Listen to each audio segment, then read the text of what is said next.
Okay, so if I am on a tablet or an iPad and I want to print, I'm in my Google Slides right now. I'm in edit mode, not in present mode, and there are these three little dots up here in the corner.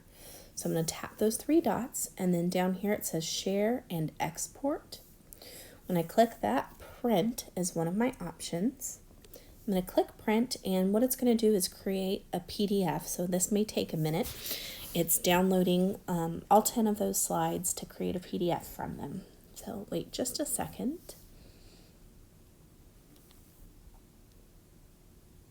Okay, and then it's going to ask how I want to print. Now, I'm on an iPad, so my printer is hooked up through AirPrint, but if you're on a Google kind of a something, then you may use Google Cloud Print.